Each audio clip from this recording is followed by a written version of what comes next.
number 5. In last lecture, we have seen the uses of dimensional analysis.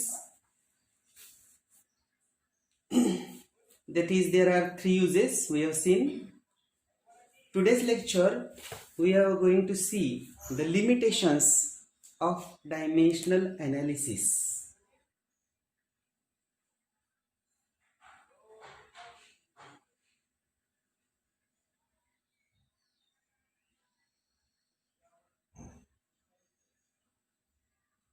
Limitations of dimensional analysis.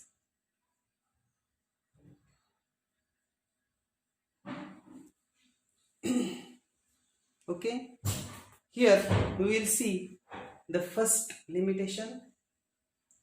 I will write here the value of dimensional constant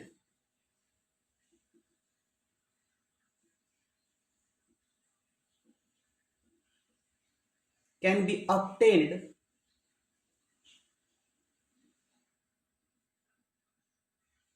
with the help of experiments only.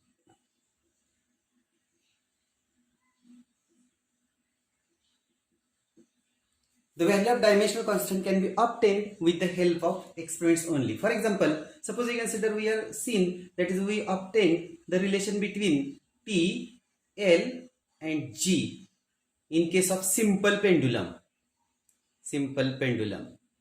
That means we have obtained T proportional to square root of L upon G, and we have written directly the formula T equal to 2 pi root L upon G. See here, this value 2 pi is obtained from experiments only. That means this value cannot be given to us by dimensional analysis, and this is the first limitation. The value of dimensional constant, this much, can be obtained with the help of experiments only. Now we will see the next limitation. Second limitation, this analysis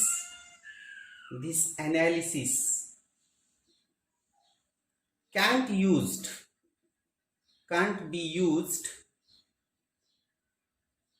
to derive relations involving trigonometric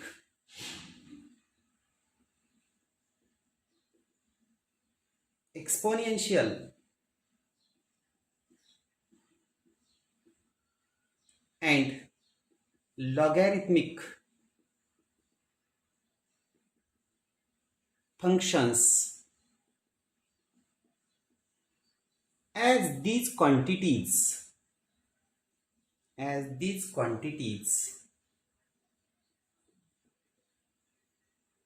are dimensionless. See here, this analysis can't be used to derive relations involving trigonometric, exponential, logarithmic functions, as these quantities are dimensional. That means in physics there are many more relations which consist of, that is, trigonometric means sine, cos, tan, or we consider cosec, sec, cot. These are trigonometric functions, and whenever these functions comes into the relation, then this analysis is not used. Also, we consider exponential. Exponential means e raised to, suppose minus alpha t. This type of relations, e raised to, exponential, e raised to minus alpha t, or like that. The relations, for those relations, this analysis is not used. Also, in some relations we use the logarithmic function, log, suppose log of t to the base e. This type of relations, that means whenever logarithm is used in the relation, then this analysis is not used. This is the second limitation of this dimensional analysis, that is sine, cos, tan, cosec, sec, cot, or e raised to, or log. For this type of relations, this analysis is not used. Now we will see third. This method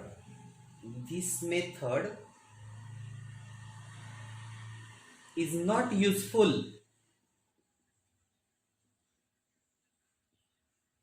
if constant of proportionality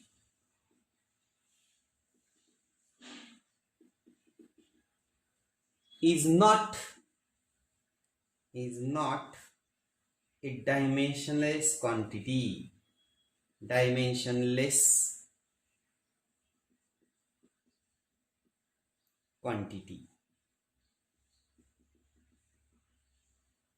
That is, for example, we consider, suppose we know the relation f is equal to g m1 m2 upon r square, where here g is not dimensionless. It have dimension. Therefore, in this type of relations, this method is not useful. That means constant of proportionality. That means in earlier we have seen that is t equal to 2 pi root L upon g. This is dimensionless quantity. Now g is dimension. G have dimension. Therefore, this method is not useful if constant of proportionality is not a dimensionless quantity. This is the third limitation. Now we see fourth. If the correct equation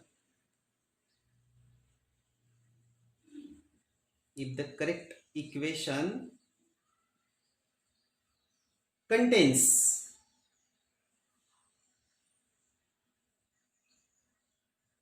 some more terms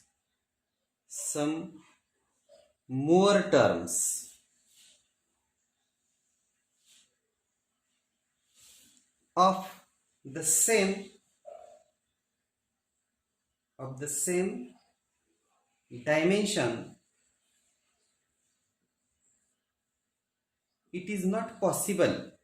dimension, it is not possible to know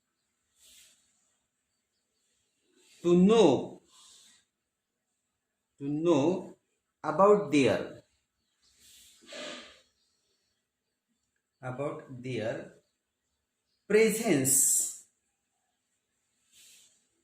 using dimensional equation.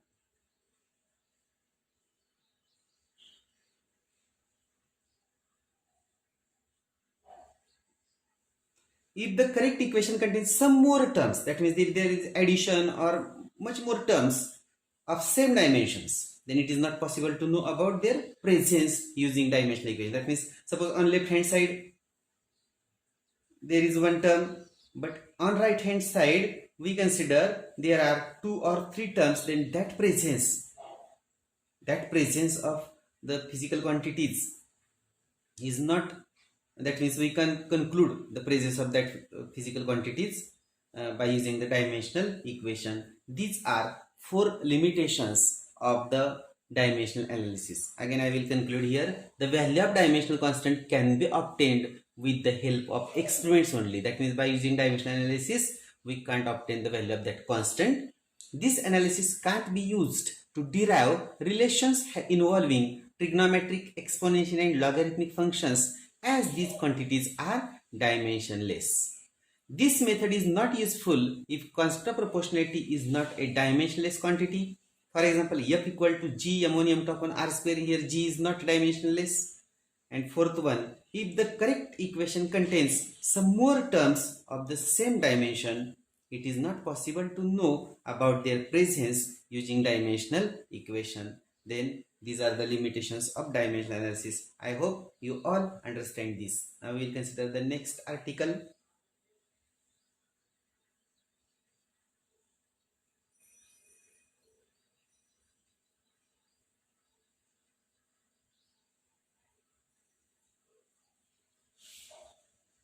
Next article. Accuracy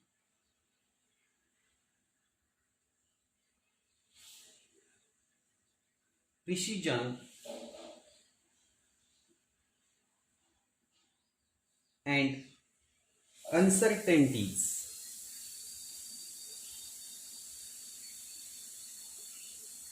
in measurement.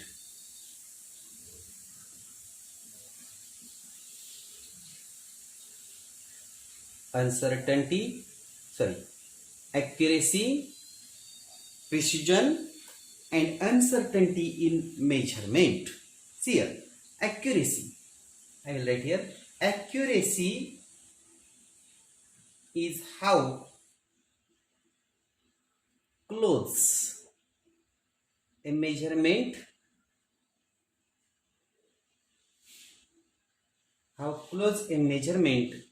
is to the actual value of that quantity. This is the definition of accuracy. That means accuracy is how close a measurement is to the actual value.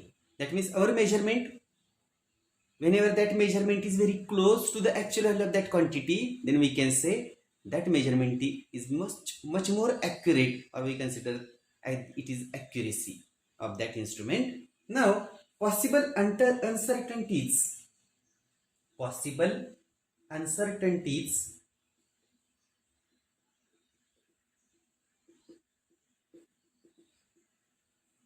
in an observation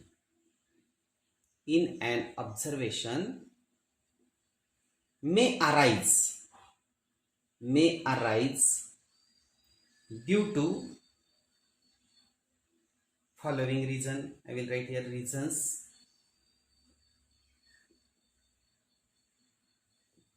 First reason, quality of instrument used.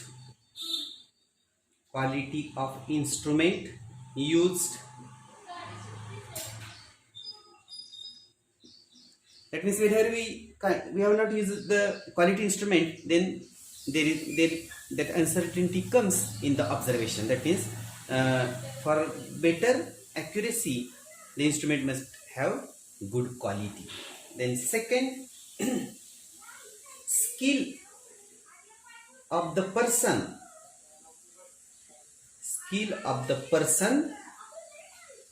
doing the experiment. That means whenever person does an experiment, then if it have greater skill, then measurement comes out to be accurate. That means it depends on skill of the person doing experiment. Now we consider third, the method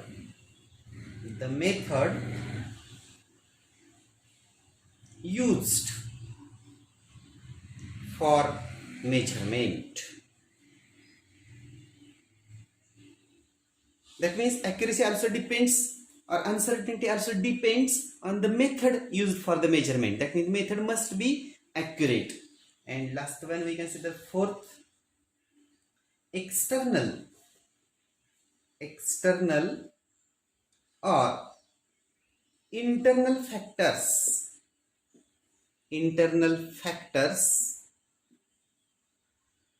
affecting the result of the experiment.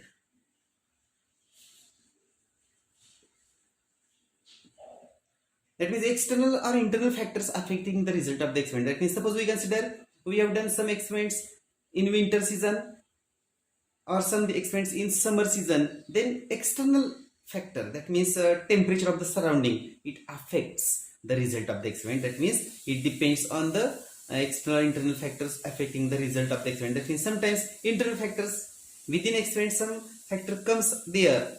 Suppose in case of electricity experiments, then suppose there is a fluctuation in voltage, fluctuation in current, then that factor we call it as the internal factor. That means in case of the experiment, external and internal factors affects the result of the experiment. That means we see here that is accuracy is how close a measurement is to the actual value of that experiment, and possible uncertainty in an observation may arise due to these four reasons. We consider here first reason, quality of instrument used, skill of the person doing the experiment, the method used for the measurement, and external and internal factors affecting the result of the experiment. This is that is accuracy, precision, or uncertainty in the experiment. Now we will consider here next article.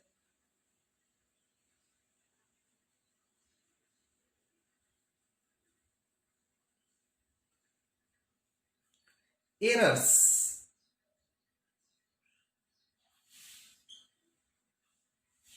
in measurement.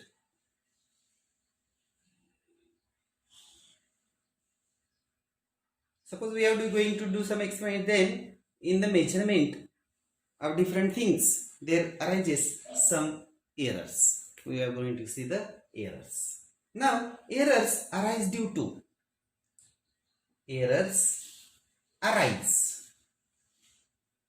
to faulty measurement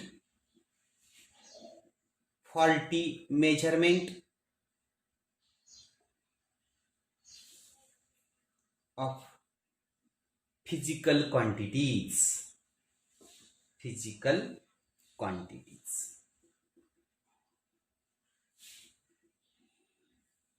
Why this error arises? That is, errors arises due to faulty measurement of physical quantities. Now we consider errors. How these errors are classified? We see here one chart. That means, suppose we consider here, I will write here errors.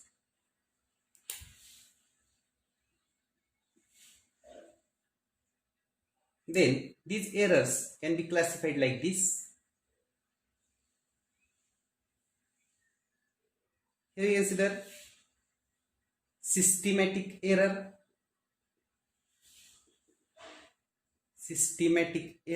and second we consider here, that is random error. Now this systematic error is further classified into three ways. We consider here. First, that is instrumental error.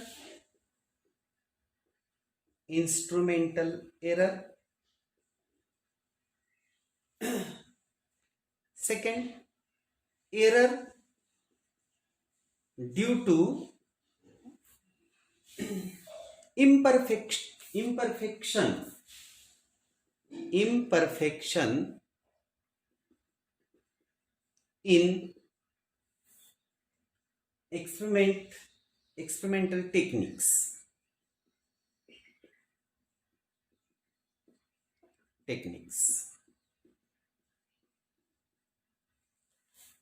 And third one, we consider here personal error. See here, these errors are classified into two ways, that is systematic error and second one, random error. Now systematic error is classified again into three types, that is instrumental error, second one, error due to imperfection in experimental techniques, and personal error.